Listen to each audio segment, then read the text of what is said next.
Digital లావాదేవీలు మరింత భద్రం. ఇకపై 2 ఫ్యాక్టర్ అథెంటికేషన్. సో మనం చూసుకున్నట్లయితే డిజిటల్ లావాదేవీలు మరింత భద్రం కానున్నాయి. మోసాలను అరికట్టేందుకు ఆర్బీఐ మార్గదర్శకాలు సవరించి మనకి ఏప్రిల్ నుంచి అన్ని డిజిటల్ లావాదేవీలకు 2 ఫ్యాక్టర్ అథెంటికేషన్ అందుబాటులోకి అయితే తెచ్చింది.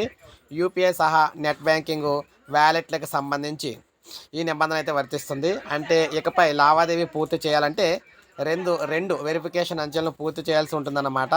దీనివల్ల ఎవరైనా మీ సిప్ అంటే మీ పిన్ తెలుసుకున్నా మీకు తెలియకుండా అనధికారికంగా లావాదేవీ పూర్తి చేయడం సాధ్యం అయితే కాదన్నమాట.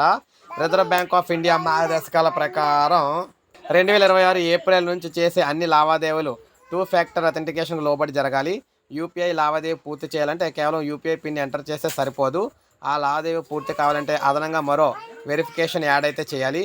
అది ఓటీపీ, ఫింగర్ ప్రింటు లేదా ఫేషియల్ రికగ్నైజేషన్ ఏదో ఒకటి అయితే అయి ఉండాలన్నమాట. అదనపు వెరిఫికేషన్ స్టెప్ ఉండటం వల్ల లావాదేవీ పూర్తి కావడానికి కొన్ని సెకండ్ల సమయం ఎక్కువ పట్టొచ్చు. దీంతోపాటు భద్రత దృష్ట్యా బ్యాంకింగ్ యాప్స్లో స్క్రీన్ షాట్లు తీయటం లేదా స్క్రీన్ రికార్డింగ్ చేయడంపై కూడా పూర్తి నిషేధం అయితే విధించారన్నమాట. సో ఈ విధంగా మనం చూసుకున్నట్లయితే ఇక్కడ నుంచి ఏ చెల్లింపులు చేయాలన్నా జస్ట్ మనం పిన్ ఎంటర్ చేసినది మాత్రం అవ్వదన్నమాట. ఓటీపీ కానీ, ఫింగర్ ప్రింట్ కానీ, ఫేషియల్ అథెంటికేషన్ కానీ మూడట్లు ఏదో ఒకటి అయితే ఉపయోగిస్తేనే తర్వాత అయితే అవుతుంది. సో ఇది మనకు అప్డేట్. ఒక లైక్ చేయండి, సబ్స్క్రైబ్ చేసుకోండి, మన ఛానల్ సబ్స్క్రైబ్ చేసుకోండి.